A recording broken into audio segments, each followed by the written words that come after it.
I told you to get out, now. What are you doing? Stop! Ha ha ha! That's what you get! How could you? I'm pregnant! Good riddance. Devon Castellanos' hand trembled slightly as he pushed open the passenger door from the driver's seat, but not from guilt, from impatience. His pregnant wife, Elena, had been complaining about doctor's appointments all week, yet here she was, an inconvenience between him and Vanessa, the woman who actually understood his needs.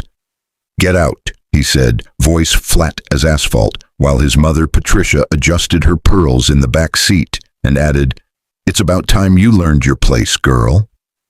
What they couldn't see was the imperial secret Elena carried beyond the child in her womb. She was the clandestine CEO behind Apex Automotive, the manufacturer of the very Mercedes that was about to abandon her on Interstate 95. 23 billion in net worth, hidden behind modest clothing and a deliberate silence that Devon mistook for weakness. As Elena's feet touched the roadside dirt, she glanced at the vehicle identification number stamped on the doorframe, a number that traced back to her private holdings. 3 minutes after they drove away, her phone was already dialing her attorney, her CFO, and someone far more dangerous, her head of security.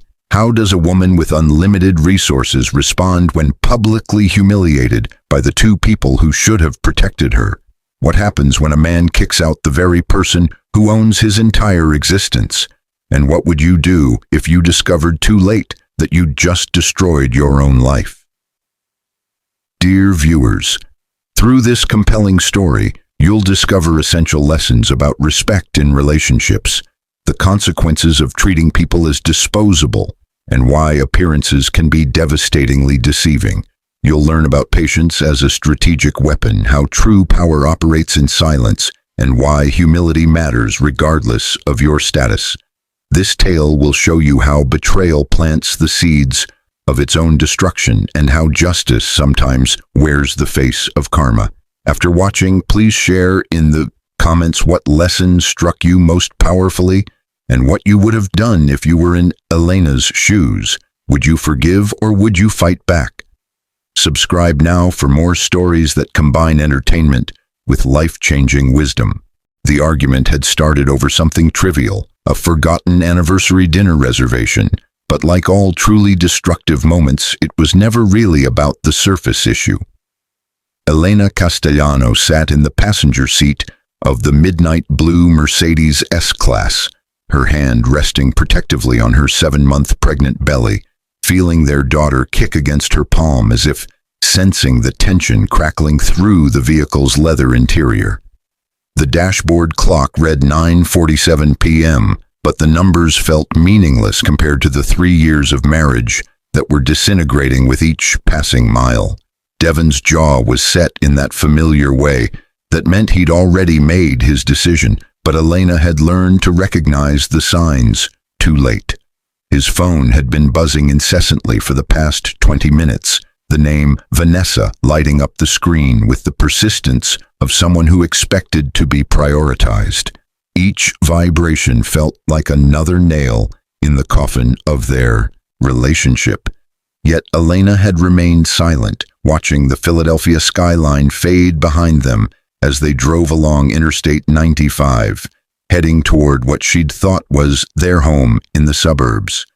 "She needs me," Devon finally said, his voice carrying that edge of justification that guilty people always wielded like a shield.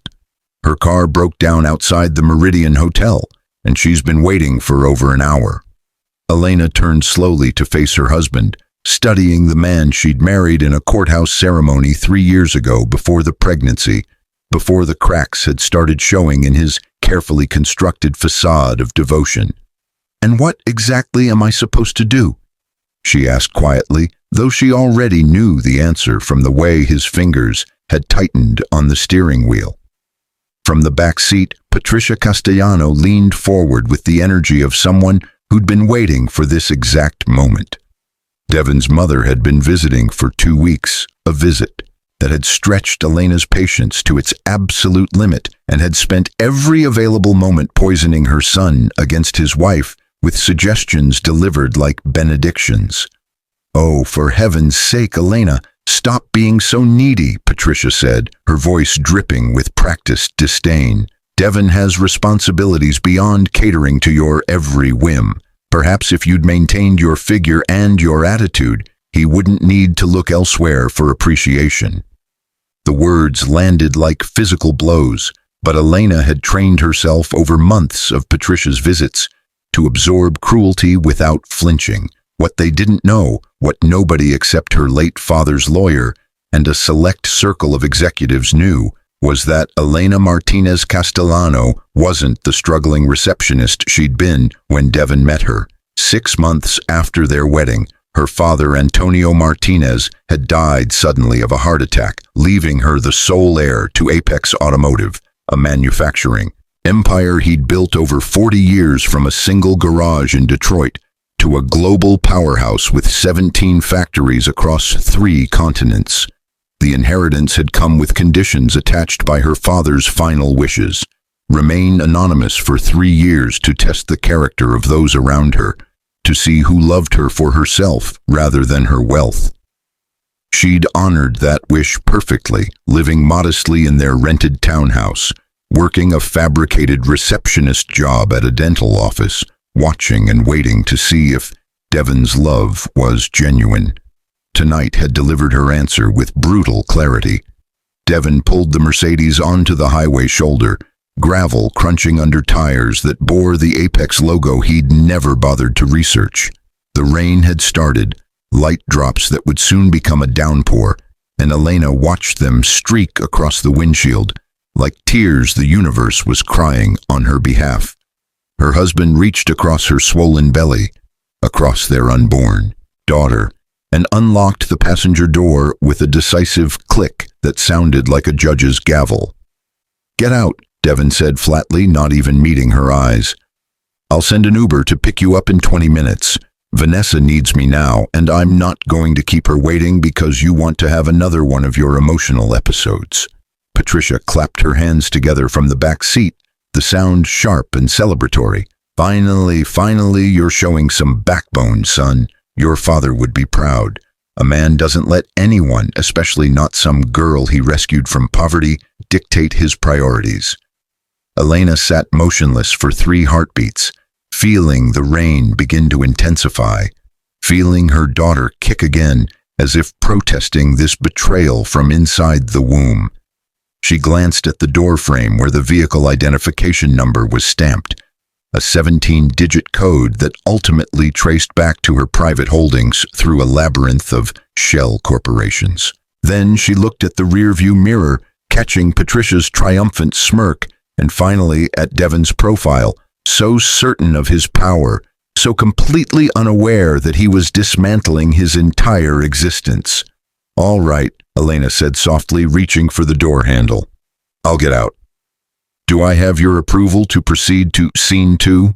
Elena's designer heels, a subtle indulgence she'd allowed herself, Italian leather that cost more than Devon's monthly car payment, but that he'd never questioned, sank into the muddy shoulder as she stepped from the vehicle. The rain was intensifying rapidly, transforming from a drizzle into a steady downpour that soaked through her cashmere coat within seconds. She stood there, 7 months pregnant, watching the Mercedes pull away without hesitation, its red taillights growing smaller as Devon accelerated toward his mistress and his imagined freedom. Patricia's face was visible through the rear window, turned backward to witness Elena's humiliation, her expression radiating satisfaction that made Elena's stomach twist with something beyond anger. It was clarity, cold and absolute. The woman had no idea she was watching the destruction of her own comfortable future, that the monthly checks Devon sent her from his successful sales career were actually funded by Elena's silent generosity, routed through accounts he believed were his commissions. As the car disappeared around the bend, Elena reached into her purse, not for tissues to cry into as they might have expected, but for her phone. The device in her hand wasn't the modest Android she carried publicly, but rather the encrypted iPhone she kept in a hidden compartment, the one connected to the networks that ran an empire.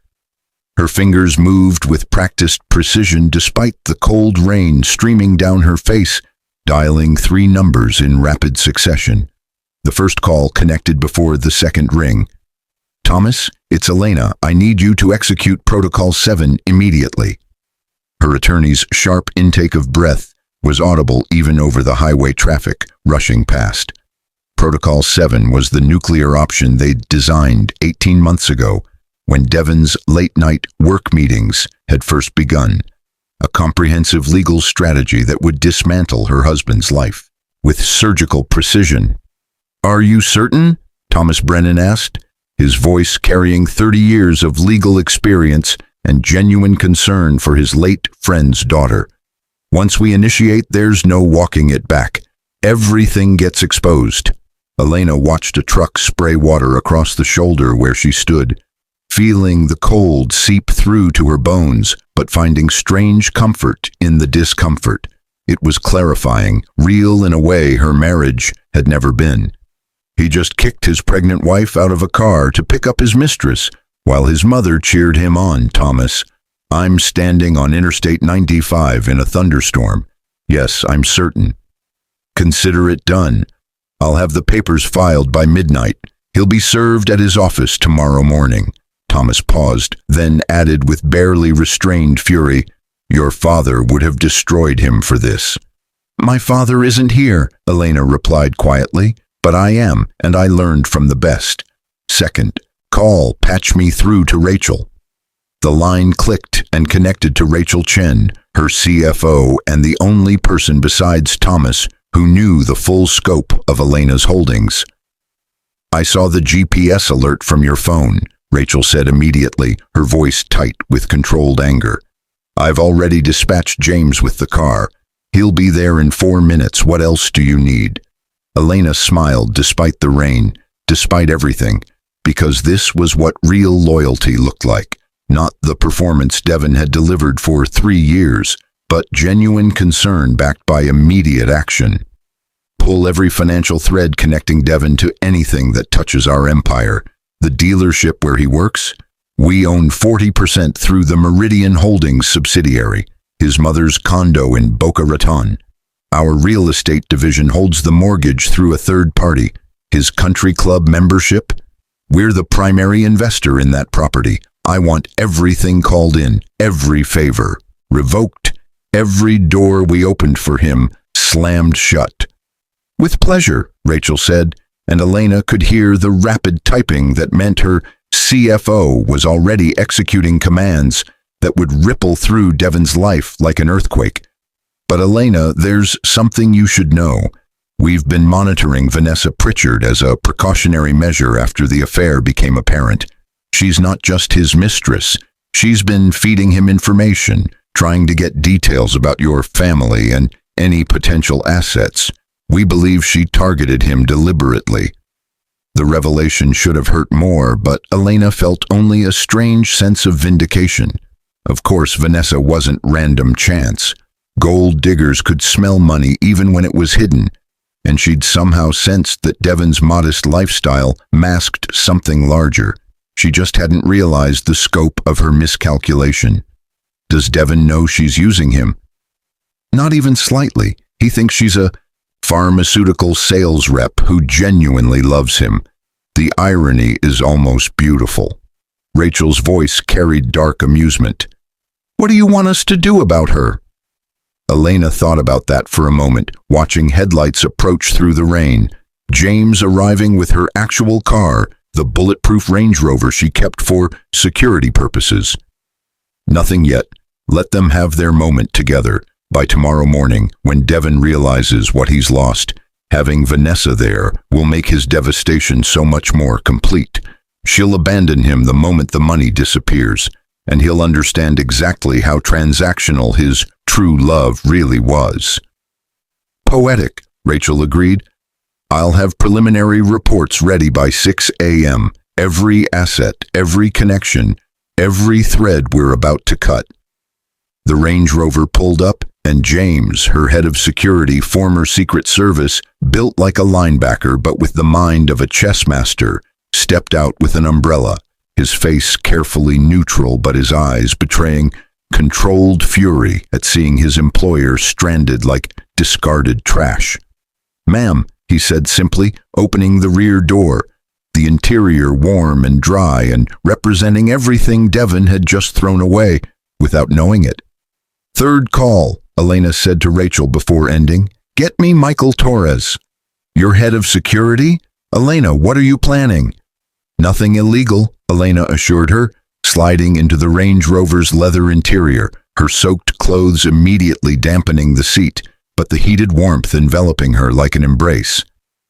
"But Devon and Patricia are about to learn that when you discard an empress, she doesn't vanish.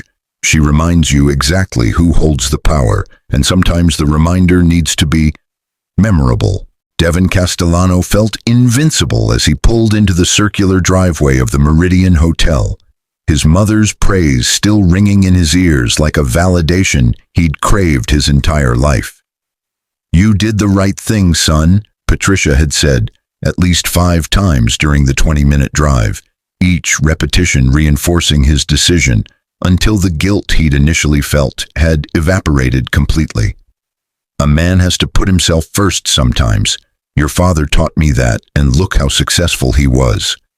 The fact that his father had died alone in a motel room after Patricia divorced him for a wealthier man seemed lost on her. But Devon had learned long ago not to question his mother's narratives.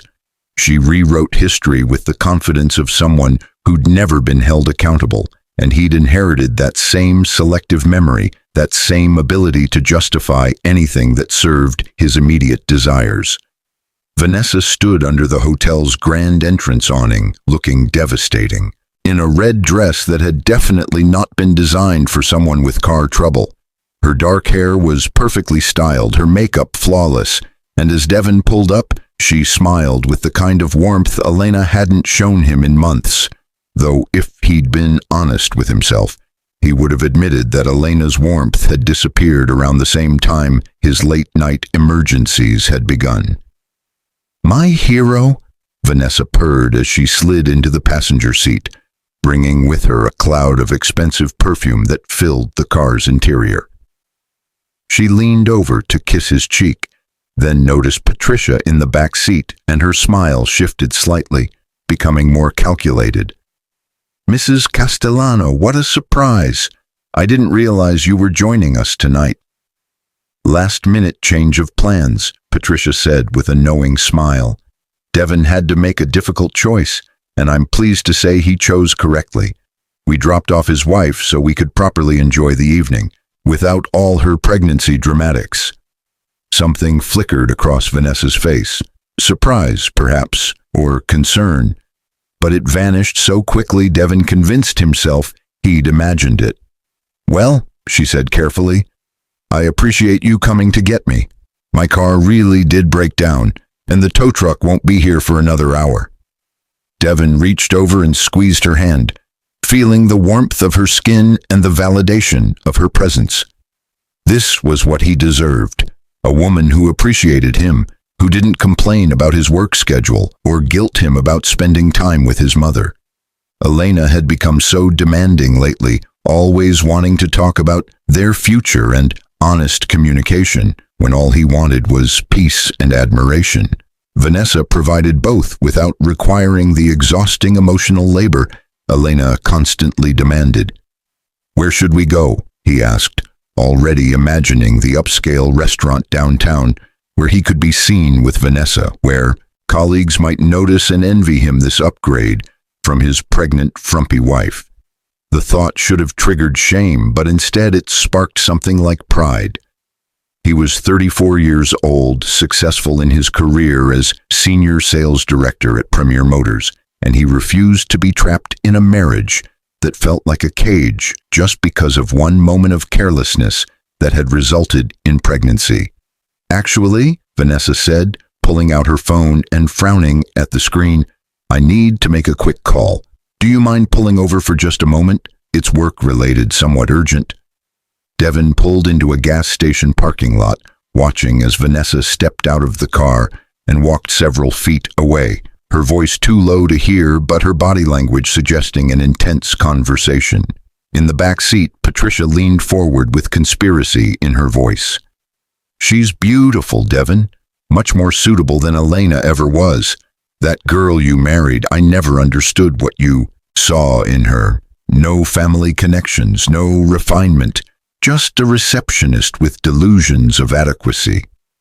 The cruel words should have bothered him, but Devon found himself nodding along, his mother's poison becoming his own justification. He'd married Elena in a moment of what he'd thought was love, but maybe it had just been lust combined with the appeal of someone who'd seemed impressed by his modest success. She'd never pushed back against him, never demanded anything, and he'd mistaken her quietness for submission rather than observation. What Devon didn't know, what he couldn't have known because he'd never really bothered to learn about his wife beyond surface details, was that Elena's quietness had been strategic. She'd been watching him, measuring him, giving him every opportunity to prove himself worthy of the truth.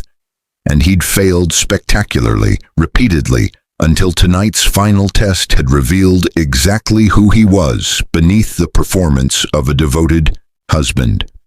Vanessa returned to the car, sliding back into the passenger seat, with her expression carefully neutral, though something in her eyes had changed. "Everything okay?" Devon asked, reaching for her hand again. "Fine," she said quickly, too quickly. "Just work complications. Actually, Devon, I hate to do this, but something's come up and I need to get back to my apartment. Would you mind terribly dropping me off instead of dinner? We can reschedule for tomorrow." Disappointment crashed through him, but he forced a smile. "Of course. Whatever you need." He started the car, catching Patricia's disapproving expression in the rearview mirror, but choosing to ignore it. The night hadn't gone as planned, but tomorrow would be better. Tomorrow he'd file for divorce, free himself from Elena's demands, and start fresh with Vanessa. Everything was finally aligning exactly as it should. Except in a high-rise office building 12 miles away, Thomas Brennan was signing the last page of documents that would destroy Devon's life by dawn. And in Rachel Chen's office, financial dominoes were beginning to fall with mathematical precision. And in the back of a bulletproof Range Rover, Elena Castellano was reviewing photographs that her security team had compiled, evidence of every affair, every lie, every betrayal, while her daughter kicked steadily against her ribs, reminding her exactly what she was fighting for. The reckoning was coming, but Devon Castellano wouldn't see it until it was far too late. Devon woke up at 6:47 a.m. to 17 missed calls and a sound he'd never heard before. His mother screaming from the guest bedroom with a hysteria that suggested someone had died. He stumbled out of bed, his head foggy from the 3 whiskeys he'd drunk after dropping Vanessa off the previous night, feeling vaguely guilty about Elena, but convincing himself she'd probably gotten home fine. He'd check on her later, after he'd had coffee and figured out how to start the divorce conversation. "Devon! Devon!" Patricia came running down the hallway in her bathrobe, her face pale and her hands shaking as she thrust her phone toward him. "Look at this! Look at what they're saying!" The screen showed an email from her bank, Coastal Federal, the institution that held her mortgage, her car loan, and her retirement accounts. The message was clinical in its brutality. "Dear Ms. Castellano, we regret to inform you that your mortgage loan has been called in full due to ownership transfer of the underlying note. Payment of $340,000 is due within 30 days, or foreclosure proceedings will commence. Additionally, your vehicle loan of $62,000 has been accelerated and your country club membership has been terminated due to investor restructuring." Devon stared at the words, his brain struggling to process them. "This doesn't make sense. Banks don't just call in mortgages. There are laws." His own phone buzzed then, and the name on the screen made his stomach drop. Gerald Hutchinson, the owner of Premier Motors, the dealership where Devon had worked for 6 years, climbing from junior salesman to senior sales director. he answered with false confidence. "Gerald, good morning. Is everything—" "You're fired, effective immediately." Gerald's voice was flat, devoid of the friendly warmth Devon had known for years. "Security is boxing up your office as we speak.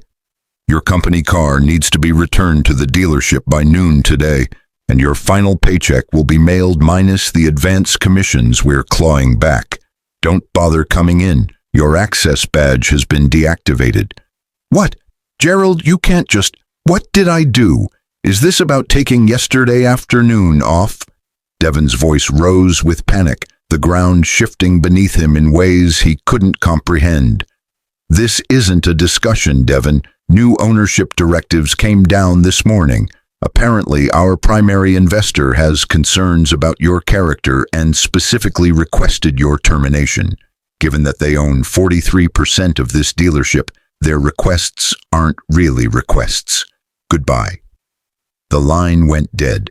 Devon stood frozen in his kitchen, his mother crying behind him, his phone buzzing with more notifications. His bank account had been frozen pending irregularity investigation. His credit cards were declined. The gym membership he'd had for 3 years had been terminated. It was as if someone had systematically gone through every aspect of his life and destroyed it with surgical precision. Then his phone rang again. Vanessa. Relief flooded through him. At least she was still there. At least he had someone who actually cared about him through this nightmare. "Vanessa, something insane is happening. I just got fired. My mother's losing her house, and I think someone is— I can't see you anymore, Devon." Her voice was cold, professional, completely different from the warmth she'd shown 24 hours ago. "I'm sorry, but I can't be associated with someone in your situation. I have my own career to think about, my own reputation. What you did to your wife, leaving her pregnant on the highway, it's all over social media. Someone filmed it and you look like a monster. My company specifically told me this morning that I need to distance myself from you or face termination. I'm sorry, but we're done." She hung up before he could respond. And Devon felt something inside him crack completely. He pulled up social media with trembling fingers and found it immediately. A video posted from a trucker's dash cam showing him pushing Elena out of the Mercedes in the rain, showing her standing there pregnant and abandoned while Patricia's face was visible in the back window, clearly laughing. The caption read, "CEO husband abandons pregnant wife for mistress. Watch karma destroy him in real time." It had 3 million views and was trending nationally. The comments were vicious, calling for his job, his arrest, his complete social destruction, and in the thread, someone had posted screenshots of property records, corporate filings, investment documents that Devon couldn't fully understand, but that seemed to suggest connections he'd never known existed. Lines tracing from his life back to something larger, something he'd been completely blind to. His mother was on the phone now, screaming at someone about lawsuits and discrimination, but Devon barely heard her. He was scrolling through document after document, seeing his entire life revealed as an illusion. The job he'd thought he'd earned through talent was at a dealership partially owned by someone named EM Holdings. The promotion he'd been so proud of had been approved by a shadow board member he'd never met. Even his apartment, which he'd believed he was renting from a private landlord, traced back through shell companies to something called Apex Property Management. Apex. The word triggered a memory, faint and distant. Elena's father had worked in automotive manufacturing before he died, at some company Devon had never bothered to learn about because it hadn't seemed relevant to his life. What was the name? Apex something. Apex. His hands were shaking as he typed into Google, Apex Automotive Owner. The search results loaded, and Devon's world ended completely. The top result was a Forbes article from 3 months ago, The Invisible Empress, how Elena Martinez built a $23 billion automotive empire in her father's shadow. The photograph showed his wife, his pregnant wife, whom he'd thrown out of a car last night, standing in front of a massive factory wearing a power suit and looking nothing like the modest receptionist he'd married. The article detailed everything: her inheritance, her anonymous leadership, her revolutionary patents, her strategy of testing relationships by hiding her wealth. And there, in the final paragraph, was a quote that made Devon's vision swim. "I believe you discover people's true character, not when they have power over you, but when they think they have power over you. The truth always emerges eventually." Devon's phone rang one final time, an unknown number. He answered without thinking, and Elena's voice came through, calm and measured, and absolutely terrifying in its composure. "Hello, Devon. I assume you've had an interesting morning. I'm calling to let you know that divorce papers will be served to you within the hour. You'll find the terms non-negotiable. I'm keeping full custody of our daughter. You'll have supervised visitation only, and you'll be paying child support calculated on your actual earning potential, not your current unemployment. Additionally, every financial connection you thought you'd built through your career has been severed because it all traced back to companies I own. Your mother's mortgage, her car, her lifestyle, all funded indirectly by me, all now recalled. I've been generous enough not to press criminal charges for abandonment, but that generosity has limits." "Elena, please." Devon's voice broke. "I'm sorry. I made a terrible mistake. I love you. We can fix this." "You don't love me, Devon. You loved the idea of having someone who didn't challenge you, who made you feel powerful.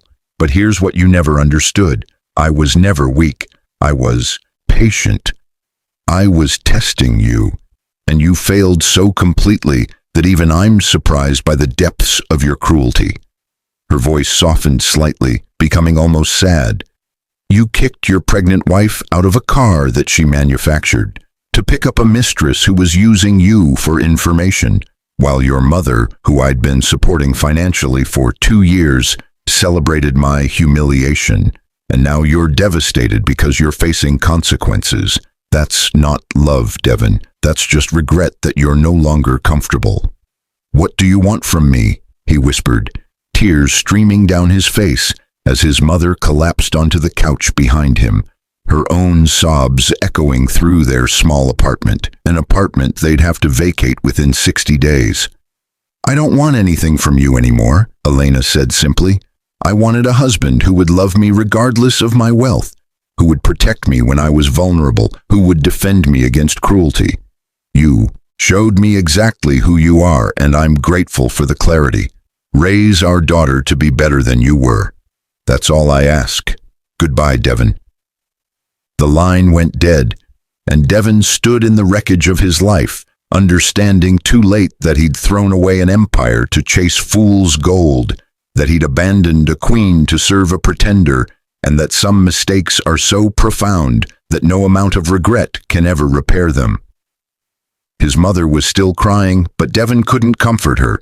He was too busy realizing that the woman he'd discarded on Interstate 95 in the rain hadn't vanished into nothing.